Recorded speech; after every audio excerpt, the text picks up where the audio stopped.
Hey everybody, Amanda here, CEO of Multitude, the podcast collective that this incredible show is a part of. And before we get started today, I want to tell you about something new that we are doing here at Multitude happening right now. It's the MULTICREW DRIVE. Now, Multitude exists because of the support of listeners like you. And the very best way of supporting Multitude is to join the MultiCrew, a membership program that lets you, our listeners, help fund new work from Multitude and get exclusive perks. So between now and October 1st, we are running the MultiCrew Drive. We will be highlighting the ways your support makes a difference and show off all the ways that we pay it back to you, our community.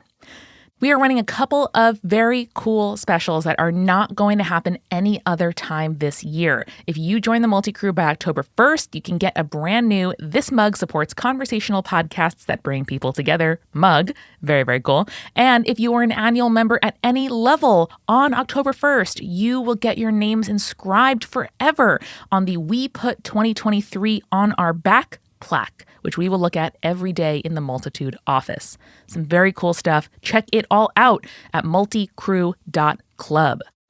To learn more about the MultiCrew Drive, stick around for the mid-roll in this episode where your host will tell you all of the best ways that you can join, or visit multicrew.club to learn more about the drive.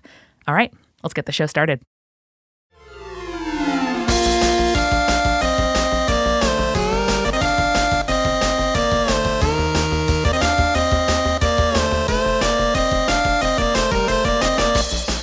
Hello, gamers! Welcome to Games and Feelings, an advice show about playing games, being human, and dealing with the fact that those games will involve other humans. I'm your host and question keeper, Eric Silver, and a game I associate with the fall/autumn is Monster Hearts 2, which is a tabletop RPG by Avery Alder, where you play a teen who is also a literal monster instead of just a figurative monster. I love Monster Hearts. It's great. It's great. It's so horny, which I kind of associate, obviously, because you're a teenager, so you're constantly unwieldily turning people on at some point. But I mean, isn't that what the autumn's all about?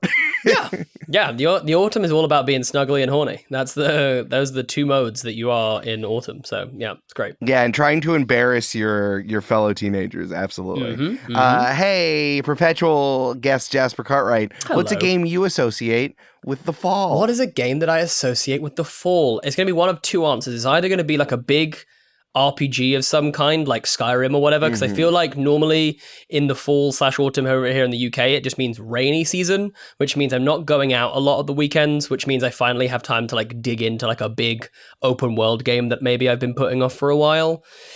Sure. But I think otherwise, the one that like immediately sprang to my head was Journey. Ooh, just because that's a good one. Journey is like an indie game that came out on PlayStation, and it's like you just kind of journey through this little desert, and it's really like it's made by the same guys who made Flower. It's like a very kind of like chill game, and it's very, very like relaxing to play, and it really like gives me autumnal vibes. Like I can imagine just like snuggling up with a little blanket, which honestly, trying to describe that right now, given how warm I am in real life, is tough.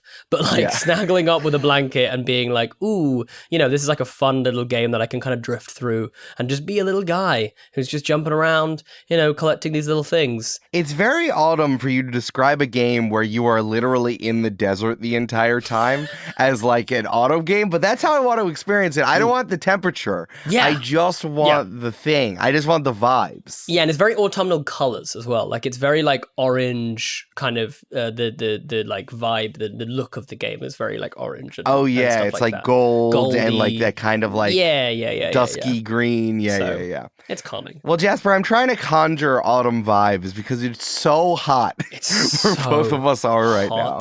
It's weird. It's weird that we're both this hot. Like normally I feel like it's like it would be one or the other, but like we're both sweating right now pretty severely. when I was in the UK, we did talk about like how nice it was that it was like 70 in where we were and everything.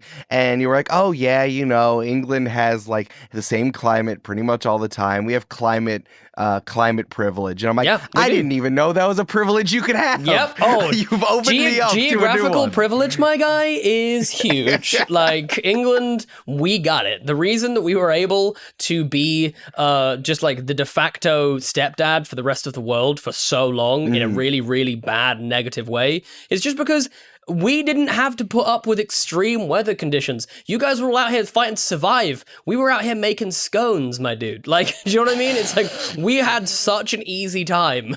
Like, it's crazy. Nothing extreme happens. We're fine. We wore pretty much the same clothes The all whole year long. Yeah, exactly. And it rained during the summer so that all of our crops continued to grow. We just, the only bad time was like, yeah, sure, winter stuff wouldn't grow, but like, the rest of the time, we could grow stuff. It's lovely.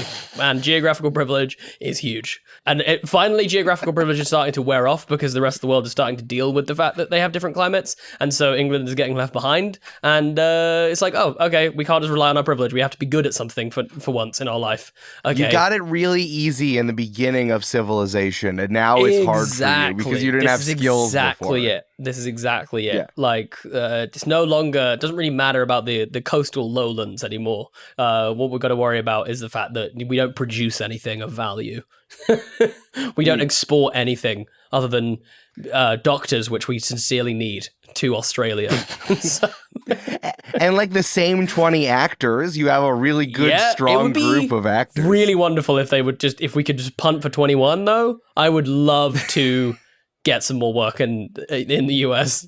So yeah, Martin Freeman, you need to just sit down so that Jasper can get in the mix. Yeah, dude, why are you in Black Panther and I'm not? Serious question. No, it's a good point. That's a really fair point. Good point. Martin Freeman actually went to my school and I've met him a couple of times. He is a very lovely man. So I'm sure. Yeah, he's really nice. I like bumped into him in the street and was like, "Hey, this is really weird, but like you handed me my degree," and he was like, "Oh, sweet, you went to Central," and we actually had a really nice conversation. And ridiculously, we were like nearly went for coffee, and then I was like, "I actually have to go to work," which is really annoying. I was so tempted to just blow it off and be like, go for coffee with Martin Freeman. I mean, that's a good excuse. I'm going to use that excuse for lots of things. Yeah. Oh, sorry. I've got like, tea oh, with hey, I can't go to my dentist appointment. I'm actually hanging out with Martin Freeman. Mm-hmm. You know Bilbo? Yeah, you know Bilbo, the world's uncle? Yeah, him. Listen, the United States, that's what you have to refer to him as. Sure. It's Bilbo Baggins. Bilbo Baggins. From the prequels. From the prequel ones. Those really good prequel ones. Yeah, no one saw it, and Benedict Cucumber was on Smaug. A carpet doing dragon voices. Yeah, it's great. It was really good. It was really, really good. Just really stretching his face in as many ways that it could contort. So I know, funny. the good movies. Yeah. So Jasper, I gotta cut this episode short because I'm actually seeing Martin Freeman for coffee. Oh, of course. So... Yeah. Of course, absolutely. I'm also going to be there. So oh, you are? It's really helpful, honestly, that you're cutting this short, so I didn't mess up on the opportunity to go for coffee with Martin Freeman twice. You know what I mean? Yeah, I'm pretending so that the audience thinks that we're orchestrating this. Great. But, so just like a tight 7-minute episode, dude. Catch you next week. All right. Bye. All right. Yeah, there's nothing in the book that says feelings. Jasper, I do have a game that is giving me feelings. Okay. Actually, I have 50 games that are giving me feelings. Okay, that feels like a lot. So maybe you should save 49 of those for like other episodes? That's a fair point. Okay. But I'm going to shout out Tiny Library. Have you heard of the Tiny Library? No, I have not heard of the Tiny Library. What's the Tiny Library? So the Tiny Library on its face is that there was a game jam where people needed to create tabletop RPGs that could fit on a business card. Okay. Everything to play the game needed to fit on a business card. And this was back in 2021. It's the Australian folks who pulled the whole thing together. And then they put it on Kickstarter, and it raised like $70,000 Australian. Mm-hmm. And then they actually published it, and it's in a little pack. It's a little pack of 50 tabletop RPGs. I love Australians. Every time you hear about something the Australians have done, it just sounds so Australian. You can just imagine the conversation being like, "Oh, you know TTRPGs? Yeah. what if we just like put them on a business card? Okay. Yeah. You know what I mean? It's just like, yeah, okay. That's just like exactly how that conversation went down. Why? Dunno. Just be cool, wouldn't it? Just cause we wanted to see what would happen. Just have a whole game on a business card. Why not? I love you, Australia. Never change. Everyone in Australia is so extreme, and I love it. Yeah, absolutely. It's because they definitely could have gone with just like a, I don't know, A5. No. A5 would have been pretty small still, but no, a business card? Business card. That's tiny. Yeah. That's so unhelpfully tiny. Surely the words are just going to be so small that you can't read them probably without like a good prescription or 20/20 vision. They're pretty good. I was looking at them before. I ended up buying it, and the actual business cards are coming, so I will have them That's on me at all exciting. times, which is great. But they also sent a digital copy. Oh, nice. And I started looking through, and I really wanted to play a few of them. But there's one that stood out to me that I think you and I can play together if you wanted cool. to just quickly play. Play now? Let's do this. Play right now. Oh my God. On Games and Feelings. Yes, let's play games on Games and Feelings. This is now an actual play podcast. Okay. So Jasper, you can see in the chat I included an image, and that is actually the image. That's You've sent the game me we're props play. without me even knowing it? I sent you a perp. Wow. Yeah. Okay, here we go. All right, Jasper. So the game that we're playing is called Pocket BI. Uh-huh. This is by Imaginary Thomas, and you can look up Imaginary Thomas's itch at imaginarythomas.itch.io. Hell yeah. Which is wonderful. So here's how we play. There are 6 tables here of 6 items. I can see these. And yeah, what we're going to do, we're going to roll for each one of these tables, which is going to put together the set pieces of an investigation. And then we're going to add one extra one on top of it, one extra set piece. Okay. And the aim of the game is that we have to connect all of the set pieces together to solve a crime. Love it. Okay. Absolutely amazing. Okay. So before we start, because we're obviously PIs, now Jasper, what do you want our characters to be? Do you want this to be like a Sherlock Holmes and Watson sort of vibe? Are we good cop, bad cop? Like, what are we going for? No, I think we should definitely go with like serious cop, like bumbly nepotism cop. I'm very much down to play bumbly nepotism cop. Like my dad's the chief of police, but I'm really quite thick and shouldn't be in a position of power. No, that's but good. also maybe I'm actually good because I offer a perspective which is so ridiculous that like is sometimes helpful. I like that a lot. I think that I can be straightforward, competent cop, but I think that we can also do this in like a Who Framed Roger Rabbit sort of situation. Yeah, sure. Where I am a cartoon. Yep. Like I'm like a 3 foot tall bulldog who is also a hard grizzled detective. And I'm Andy Samberg. Yes, you cannot. Unfortunately, every white man thinks he's Andy Samberg in Brooklyn Nine-Nine, so you're not allowed to do that. Okay. Well, I don't want to be Terry Crews. So You can be your own character. You can be on your own character. No. I can't do original. What are you talking about? I can't be original. No, I'll be. My name will be. My name will be Martin. My name was going to be Martin. Nice. You can be Martin. I'm Martin. Just Martin. Just no Martin. last name. Just Martin. We'll no see last name. We'll see the last name come up in play. And I am Detective Snuffles. Hey, it's Snuffles. It's Snuffles. I'm a hard bit PI. Cool. And I bring you your coffee every morning, and I always get your coffee order wrong every time. Martin, I tell you every morning, I want a coffee with 3 espressos in it, Okay. 2 sugars, 2 milk in my dog bowl. Oh, okay. Sorry. You see, I keep forgetting because it surprises me every morning I come to work that you are actually an animated dog, and like it's just hard for me to wrap my head around that concept. And every single time I get your coffee and I put it in like a normal coffee cup, I keep thinking to myself, surely he's not actually an animated bulldog.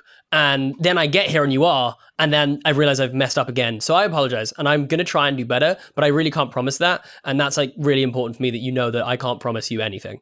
Martin, this is a frappuccino. Right, There's okay. a lot of things. I also get a little bit overwhelmed when I go into shops, and I wanted a frappuccino, so I just said 2, please. Also, this is a chocolate frappuccino. Yeah, obviously, Allergic coffee's gross and bitter. Why would you want that? Allergic to both real life and cartoon dog dogs. Oh, yeah, sorry, I should have got you cartoon coffee. I'll go to the comic book store on my way in tomorrow, I promise. Martin, it hurts me that you don't read the news. It feels like you should read the news. Nah, it's scary.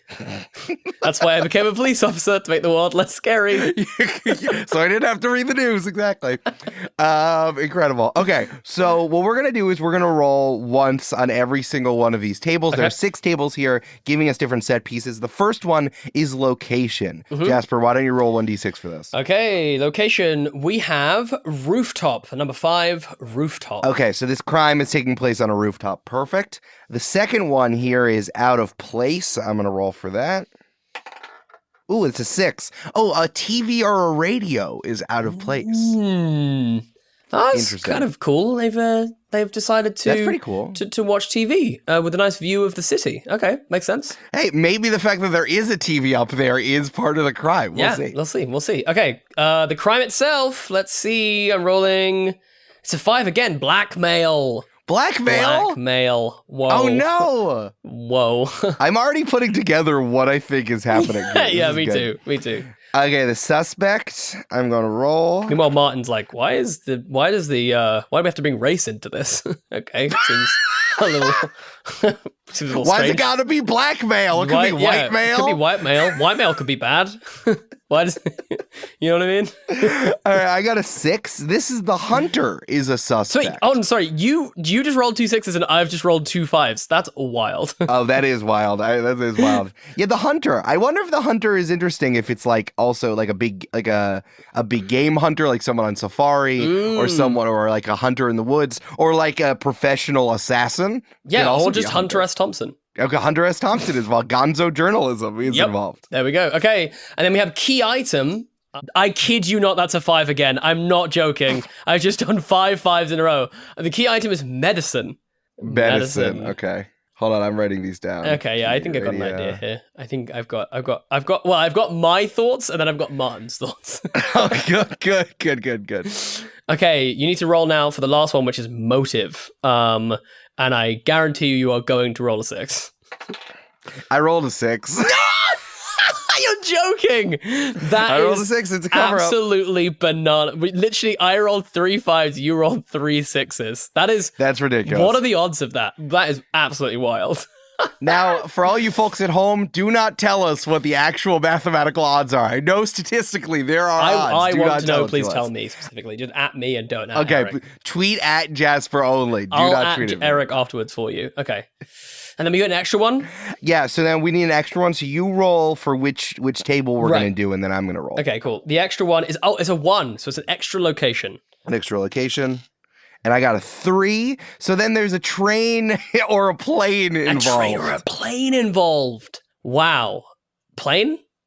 That's the most, like, bananas version of this, right? Like, there's somehow a plane involved. Yeah. We've got to go to the plane. I like this. Well, that's what the rooftop is for, so that you can look up at the plane. Okay. So, Jasper, to review, we're on a rooftop. There is a TV out of place. The crime that's been reported is blackmail. We know that the prime suspect currently is someone known as the Hunter, and then we have found some medicine, which seems to be a bit of a key item, if you will. And the motive was some sort of cover-up. So they were trying to cover up whatever information. Okay, I started to get a little idea here. And then there's an extra thing, which is there is a train or plane involved somewhere along this. All right. So I think that we have just walked up 20 flights of stairs on top of WKUR Cincinnati, because we're in Cincinnati. We're in cartoon Cincinnati. It's weird that I'm a real person in cartoon Cincinnati, and I've been hired as a detective here, but it's cool. Well, now the cartoon world in Cincinnati have butted up against each other. Awesome. The veil between the worlds have come together. Honestly, that feels like the bigger thing that we should be looking into here, rather than what this blackmail case. We should be figuring out why our two worlds have collided. That feels like a pretty serious matter, but that's fine. Hey, Martin doesn't read the news. He doesn't know. I don't know. He doesn't know. I don't know. This is normal, I guess. It just happens. And Detective Snuffles has bounded up the stairs and is drinking water out of a water bowl that's on top of the roof. Yeah, you're so far behind me because it's taken you ages to get up because your legs are so small getting up, like just human-sized stairs. That's true, but doesn't Martin to me feels out of shape? Oh, no. Martin is incredibly in shape. Martin has never worked a day in his life, though. Like, of course, because all he does is genetically run, in shape. Yeah, he just runs everywhere. Oh, okay. He just takes off in a dead sprint in any direction that someone tells him to. So he's in shape. You okay? Hold on. Are you okay? You seem to be. Yeah, okay. You're sweating. Do you wanna? I don't. Scritches? As a cartoon dog, I don't sweat. I don't think real dogs sweat either, actually. So that's pretty on brand for you. Do you want to scritch? Yes, please. Okay, I'll scritch. Oh, I'll yeah. scritch Snuffles behind the ear. Yeah. Oh yeah, right there. That's it. Okay, it's fine. making it weirdly It's good. sexual. What's happening? Oh, look, there's a TV. That's cool. Well, the whole thing is. It's kind of. Is it weird to have TV on the roof? Well, the whole Is that strange? If the whole thing is a TV. We're on top of the television. We're on top of the television station. So if there might be a TV up here to check the TV signals. I see. Okay, that makes But surely you wouldn't put one like right by here. You'd have one like on the adjacent roof to make sure the signals are being sent. Like, 'cause if you're going to get signal anywhere, it's going to be at the TV station. So I feel like this is a strange place to put a TV. I think someone was up here watching TV. You know what I mean? Like they were having a little extra break, maybe. Interesting. Oh, what's this down here? Oh, this pill bottle. It's so out of place. Whoa, okay. Why would someone have heart medication while they're watching TV on top of the television station? Maybe they were watching HBO's The Wire and it was getting a bit much for them and they thought they were going to have a heart attack, so they decided to take medication. That might be what happened. Because now here in Cartoon Cincinnati, we don't have an opioid crisis. No. We have a sugar cereal crisis. Mm-hmm. The Trix Rabbit has come through.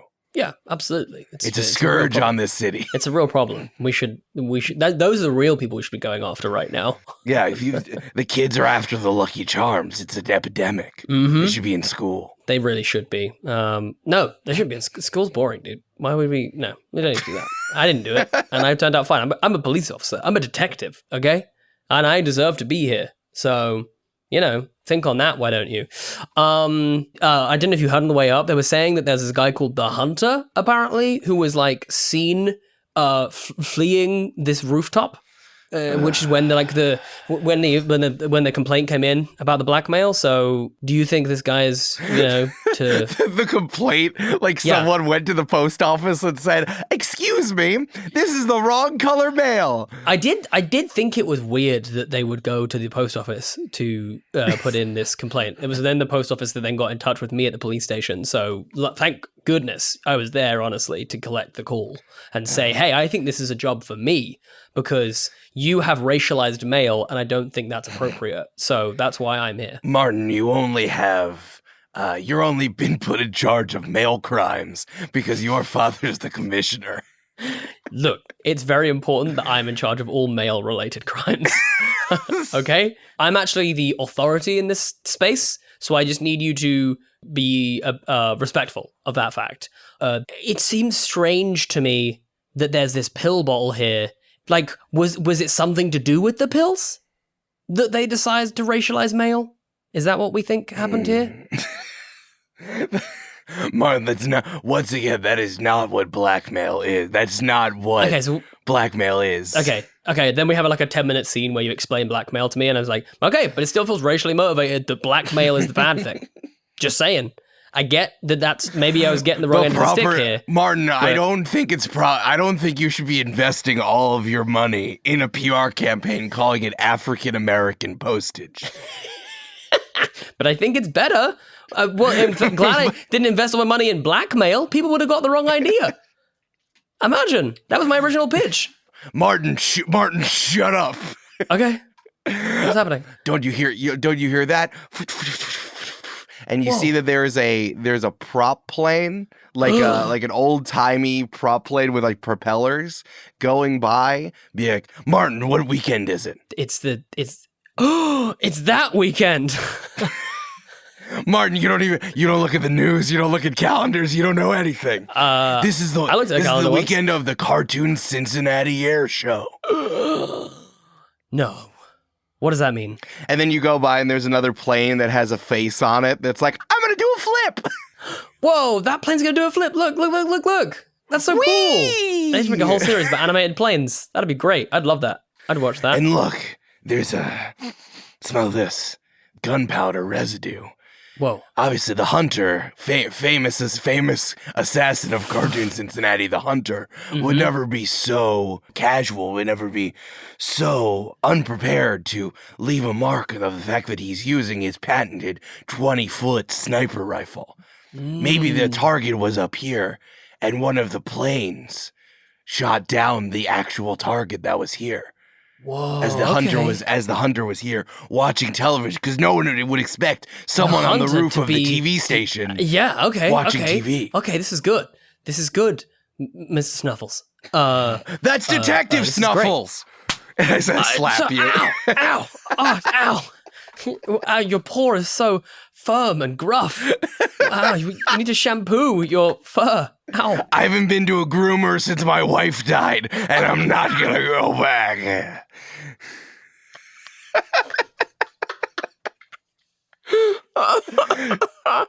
Okay, so you think that someone is trying to potentially off the Hunter, maybe? Or even blackmail the Hunter? Absolutely. That's exactly what I think. And I think it's one of those planes, and you look up and it's like a World War I German Kaiser plane, like the Red Baron. It has like an evil mustache plane that's going, no way.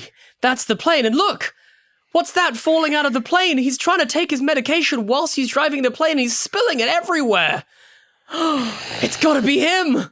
The medication fell out of the plane when he was trying to set up the Hunter and blackmail him. This is a cover-up for the ages.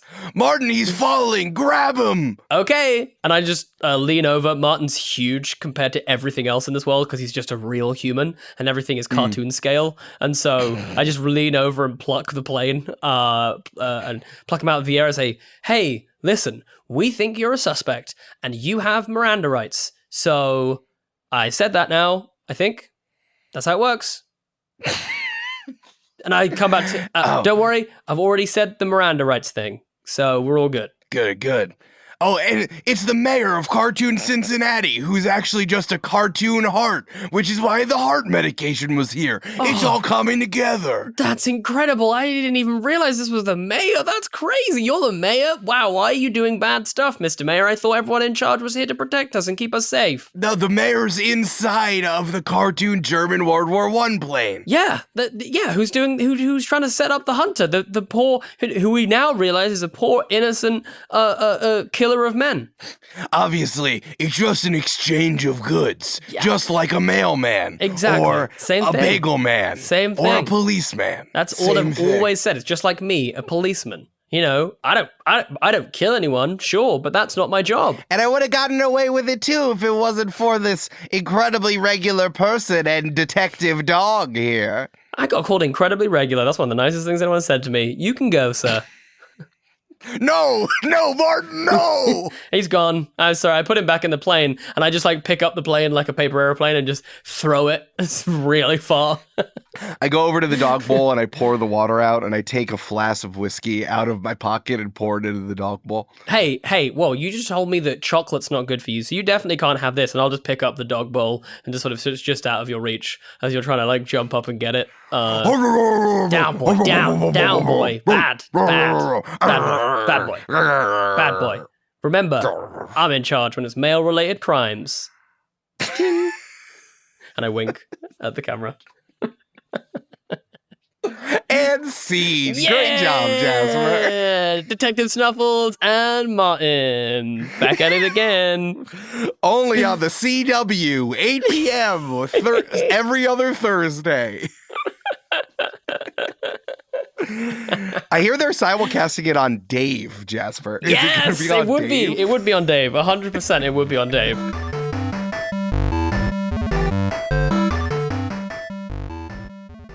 Hey, it's Eric. I'm staying at Mischa's house, and Mischa's letting me record in the recording space, so I'm going to do this really quickly.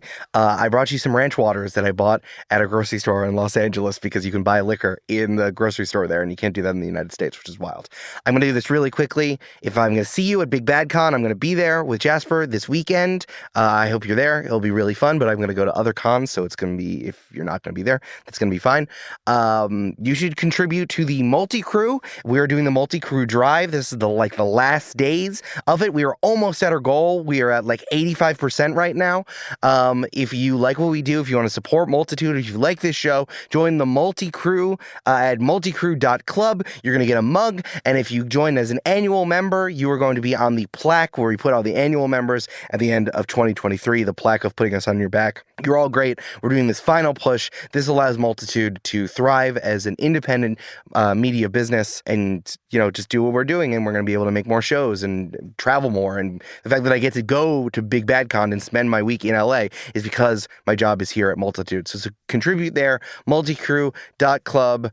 The producer level patrons for Games and Feelings. I really care about you, but I don't have the sheet in front of me. It's Polly Burge and Peyton, and there's someone's name who I'm forgetting, so I'm going to say your name twice next week. You're really wonderful. You're all great. Let's get back to the episode.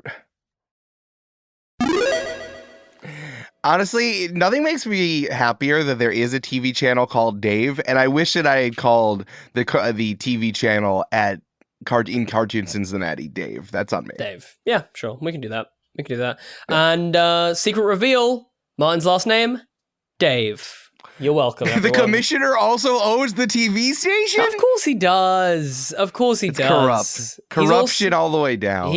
Honestly, he's also, we're also going to find out, if I hadn't have thrown him off the roof, we would have actually taken the costume off of the mayor. Would have been my dad, but we didn't find that out, so, hell yeah. Hey Jasper, thanks for doing that with me. Again, you can check out the link. I'm going to include the link in the episode description because it's just 50 really short tabletop RPGs, and you can buy it or you can just buy the digital on itch. Because the Kickstarter was 2 years ago, so this is just like a product that's out there. That was awesome fun. That's I feel like you could build a really fun and unique game night with friends. Oh, do you know what I mean? Just picking one of these out and just playing some little random games like this. I think you could have a great time. It's very, very fun. Yeah, there's some vibey ones. There's some artistic storytelling ones. There's some really crunchy ones, like someone trying to shove an entire lasers and feelings hack onto a business card. So you can really vary the stuff. There's one I wanted to play, but we need at least 3 people for that. So if we can organize that together, it's about a crew after a heist that's gone wrong. Sick. And people, you have to figure out who's a rat and who's not. It's really interesting. Ooh, yeah, that's great fun. I could potentially make this my game that's giving me feelings, but that reminds me of, I don't know if I've told you this, but I'm at Big Bad Con, I'm banned from playing Werewolf because last year I was too good at it, and people I'd never met had they fundamentally thought I was a distrustful person after that experience. Hey man, I did tell you, when you are taking the piss, you don't change anything. That's what I mean. About your expression. I want you to understand that I do not use this power lightly. I'm aware of the gift that I have, but I am an impeccable white liar. I don't do it because I'm it's a bad thing, and I will be honest with people, but I very, very good at white lies. I to the point where I think if it wasn't for the fact that it was for money, I think I'd be the world's best poker player. But I know as soon as it involved money, I'd start cracking. You know what I mean? Oh, for sure. But when it's low stakes, a game, I'm very good. I'm very good at keeping that straight face. I was literally there at one point. We were playing Werewolf in this big 30-person game. I was the only werewolf still left in. There was about 6 people left. And I was on my knees, begging people, being I promise you, it's not me. You have to understand, this person has been shifty the whole game. They've been trying to get me. And I won the game. And people legitimately looked angry with me. Because I was looking them dead in the eyes, being you have to trust me. On a fundamental level, I am not lying. And they would be okay, right, I believe you. and they looked at me afterwards like, you suck. Jasper, I think the bigger thing is that you're like, hey, look into my eyes. I swear on my mother and, and everyone in my life I pulled that all I'm that not stuff lying. out. You're willing to say that. Yeah, all of that stuff. No questions. It's fine. My mom's going to be fine. Like, you know what I mean? Like, it's fine. I wonder if, like, maybe you like popped off really hard afterwards. Maybe people would like you more. Because I can see you being like an assassin and we'll be like, hey, great game, lads. Let's go out to the pub.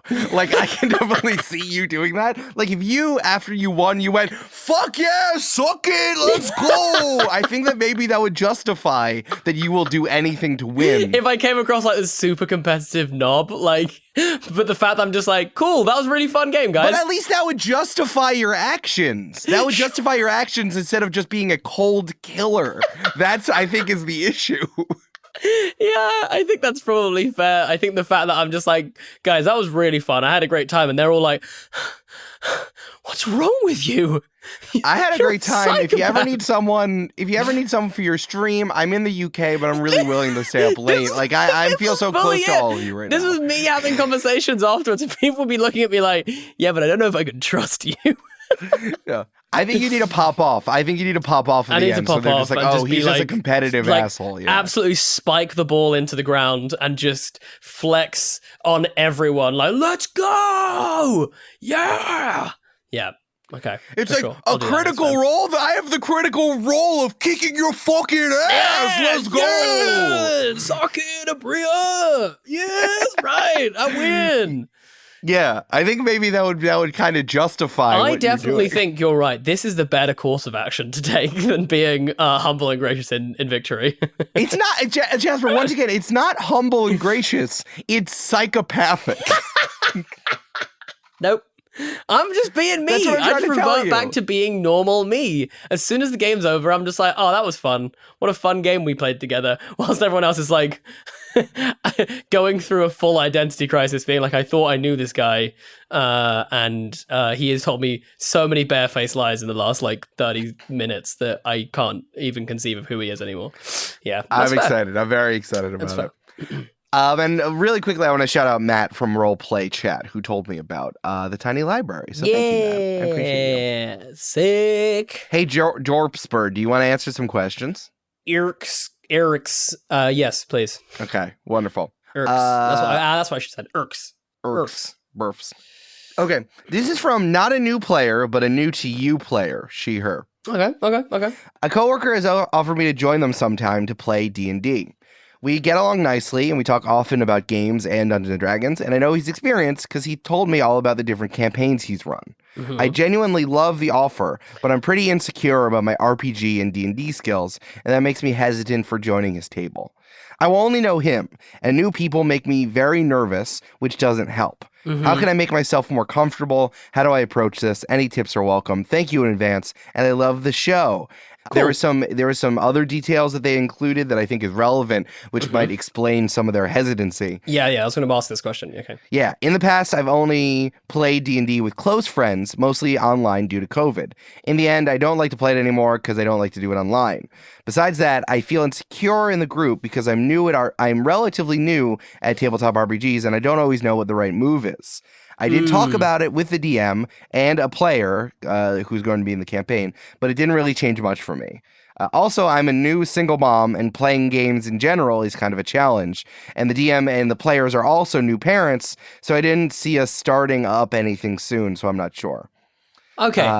Okay. That's an important context, I think. The first thing I'm going to say is I'm going to do everything I can to convince you over the next 5 minutes to go and play games because you absolutely deserve to. You're doing a hero's job of being a single mum. So finding space and time for yourself to go and enjoy things that you like doing is very important. And so, yes, you have to go and play this game. I think right off the bat, my feeling and my sensation is I think there is ways that you can make this easier if you are someone who, gets a little bit nervous or a little bit self-conscious about stuff like this. So very simply, you can pick either a support or a kind of or a more kind of basic build character. So if you want to go super basic build, you can go for champion fighter. It's really straightforward. Roll a 19 or a 20, you get reasons to get excited. It's basically, that's what fighters do, champion fighters.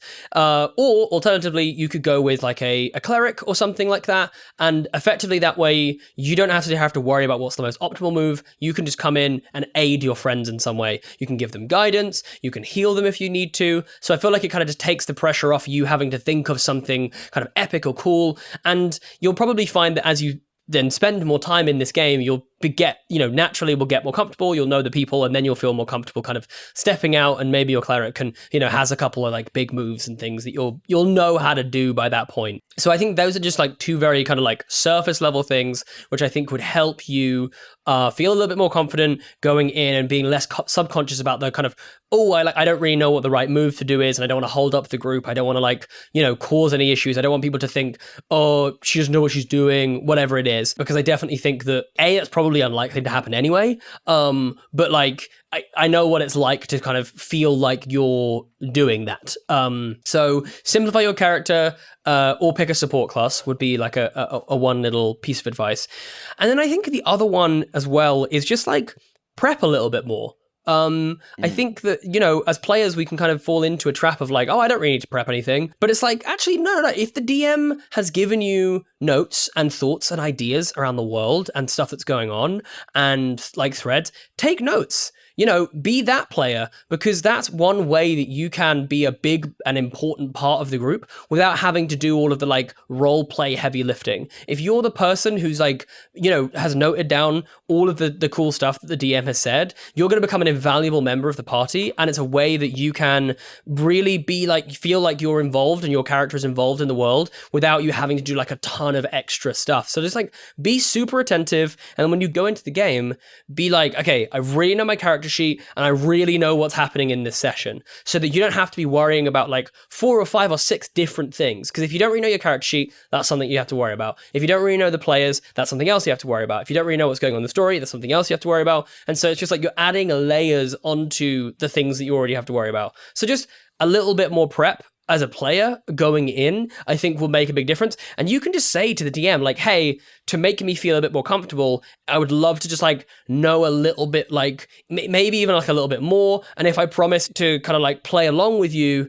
can I even maybe know a little bit more than some of the other party members or something, so that I can be involved that way. So it doesn't have to be that I have to like do some big epic role play scene or something, because that might make me feel, a bit self-conscious or something. Yeah, especially if you're hopping into a campaign that someone else is running, which I'm not sure is happening. Yeah, I would say, because the DM can give you some information or some knowledge that the other players need, and that's going to help give your character a bit of agency, which I think definitely when the other players are then like coming to you and being like, oh hey, like we'd love to like have you as a part of our group and we feel like you'd be really helpful, like I feel like that would go a long way to like settling some of those like early nerves of like, oh, I don't really know what I'm doing here, if like if the team is coming to you being like, we need you here kind of thing. So like I would say that to like get the DM to see if they can give you something really like narratively important for you to know, or some narratively a way for you to narratively be involved. I think that would work and pay dividends for sure. Absolutely. I really like the note-taking thing. I think making yourself essential from the jump that like has to do with like you performing is a really good idea, or like bring snacks if you can. Yeah, absolutely. Yeah, that's a very easy way to do it. They said something at the end that I think is kind of like this interesting tension right now of something that we're going through in the 21st century. They said that they listen to Join the Party in Games and Feelings, so they're wondering if they're getting a little nervous if like they're not the right fit, or which is kind of making the thing insecure. The thing about all mass media is that like inherently you're supposed to take your experiences from life. And then you put it on screen, right? Let's just talk about movies, like rom-coms, right? Like, or you think that it's like, oh, this would be a funny premise, I'm going to make this piece of media and then people are going to enjoy it, right? Sure. But once something gets super popular, then it almost feels like instead of art reflecting life, it's life reflecting art. Sure. And I think that we've hit this critical point in tabletop RPGs, because people are starting to forget that actual play is a performance. It Yes. is like people who are hired to do this with a lot of things you do not see supporting the thing that's happening here. This would be the same thing as like watching the Olympics or watching pro sports where like, wow, they're so good. I never that's so crazy. I don't want to go pick up swimming or skiing or mountain biking or whatever. Yeah. I'm like I now don't swim because I've watched Michael Phelps and I've realized I'll never be as good as him. Therefore, I'm not going to swim anymore, which would be wild. Right. So I think that what I want you to get out of your own head a little bit is like we talk about giving advice to people who are bad situations, but the thing you got to do first is start the thing. And this is not to say that if you start the thing, you're going to have problems. I think you're putting the cart before the horse here. You are worrying about what could be, but everything you're describing, you seem to trust the DM. Yep. You talk to the DM and the player who are partners.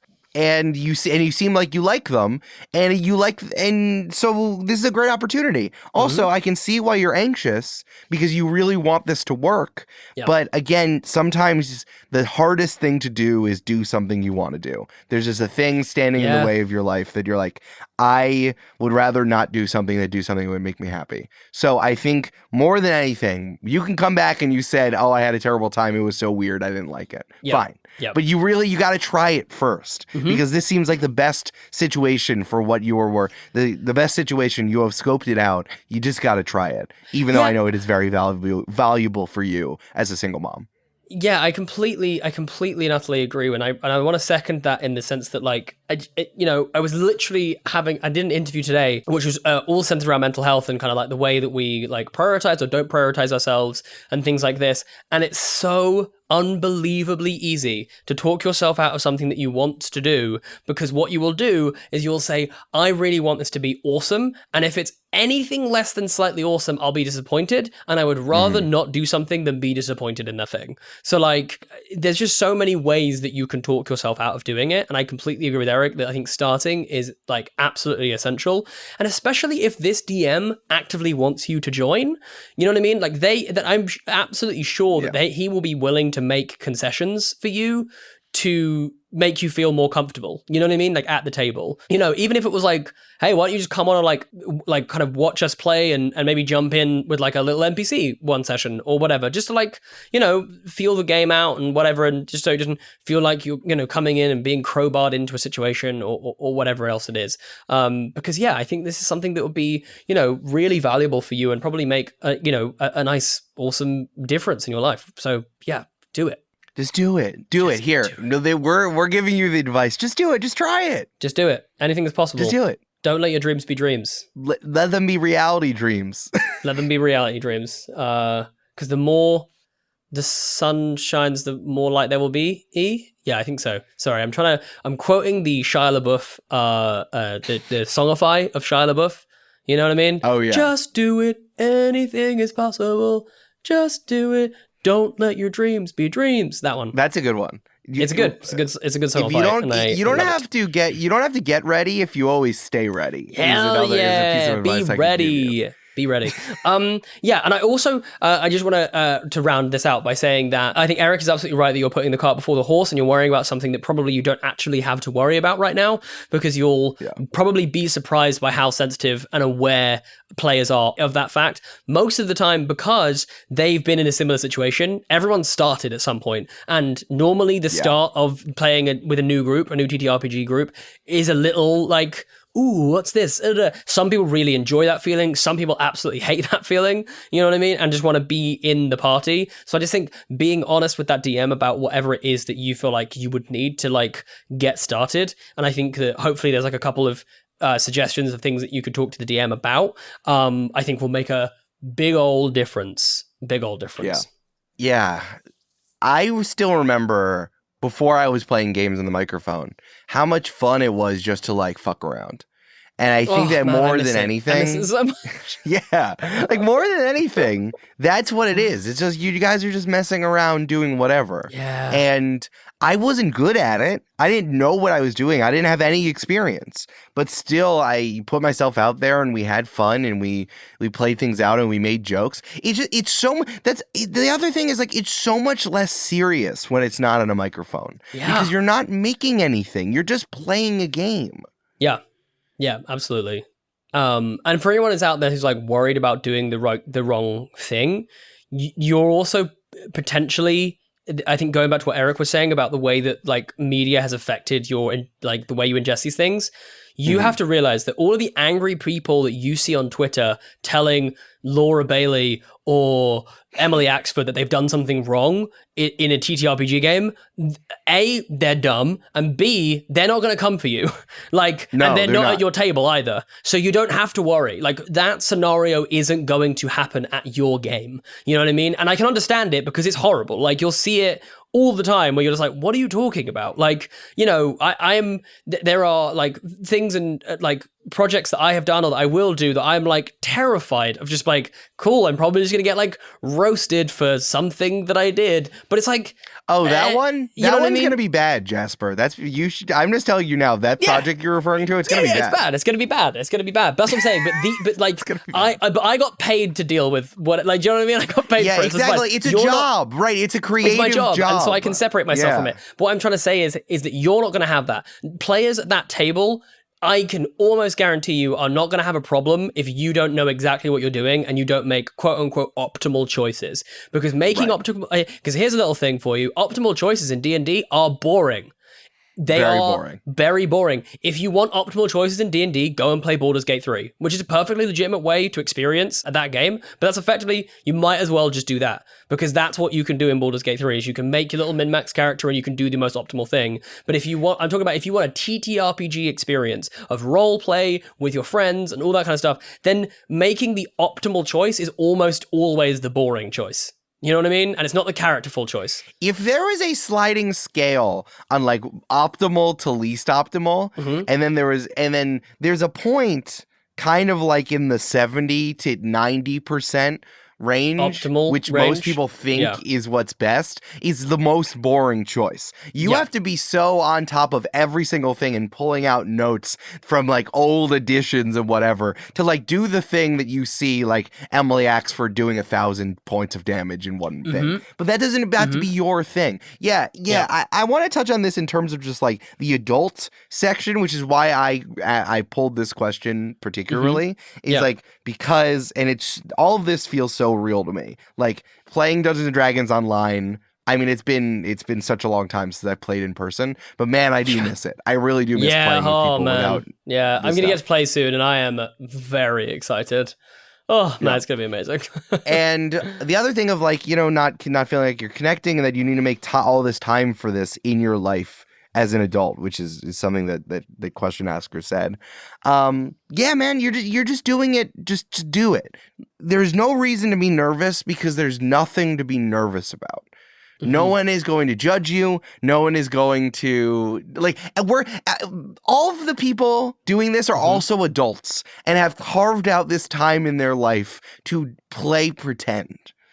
And I think that's the thing the thing you are dealing with is the same thing on a base level that they're dealing with. They just have experience with these people. And that this guy, they're going to believe the DM because he knows you and he wants you to come play. Yes, 100%.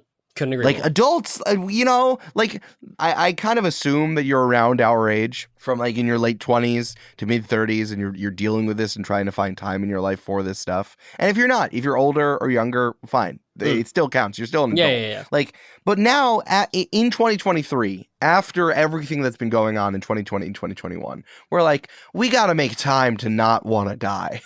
We got to make time to leave the cares of the world aside and just do whatever. And I think that people more than ever are actively actively cultivating spaces where that's okay. Yes, sometimes people get really anal retentive about it, but I think that more than anything is just like, here's some playtime that we've scheduled into our lives, even if it's on a weekend. Yeah. And I think that that's the thing that's going to be the most important thing. So there's really nothing for you to worry about. Yep. Agree. Seconded. Case closed. Go play the game and have a great time. Tell us all about it when you do. Please tell us how it goes. I really, really hope that you do this. Yeah. Jasper, I really wanted to take time to talk about that question, so we're at the end of the episode. Woo! We did it. It's so hot. We did it. Jasper, it's hot. We have to go. I am dying. I keep making myself jump because a little bead of sweat will just like run down my back, and I think there's like a fly on me. You know what I mean? Yeah. It is uncomfortable right now. But you know, that's the thing. I'm willing to persevere in order to talk into a microphone to make sure that you, the listener, gets top-notch advice. Because I'm aware that I am the voice that you need. Top advice. This sweaty man is going to help you out. Oh man, I'm joking. This is basically just a big way of me giving myself advice and hoping that I will one day listen to my own advice, because I do give good advice. I just don't take it very well. That's okay. That's fine. Yeah. Hey folks, follow Jasper and I and Games and Feelings on Twitter, and make sure to send your questions in at the Games and Feelings website at gamesandfeelings.com/questions, and you can just navigate that through our socials and through the website. We would love more questions. We got a lot there. We got a big burst, and now we are looking for more questions. Probably at this point when this episode comes out, Jasper and I are going to be in San Francisco at Big Bad Con, but if not, please come see us there. It'll be fun. It will be lots and lots of fun. Very fun, very exciting. And if we already did it, I hope you liked us there. Yeah, I hope that you did like us there. Eric, can you close out this show, please, as Detective Snuffles? Yeah. Nice. Sorry, I had 2 different tennis balls in my mouth. I only feel something with 2 tennis balls. I've way past one. I haven't been able to chew on one since my wife died. This is the end of the episode. Been picking green fluff out of my teeth for weeks. There's nothing left for you here. Go home. Curl up underneath the desk. Chew on 1, 2, maybe 3 tennis balls if you're crazy. And just get through the day. I'm looking at the police handbook, and there's nothing about feelings. Get out of here. Now, ain't that the truth? There is definitely nothing about feelings in the police handbook. No, ain't that the fucking truth?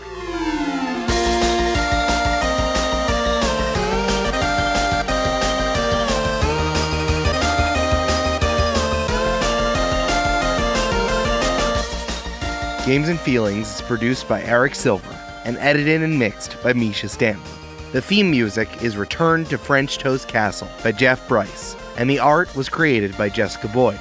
Find transcripts for this episode and all episodes at our website, gamesandfeelings.com.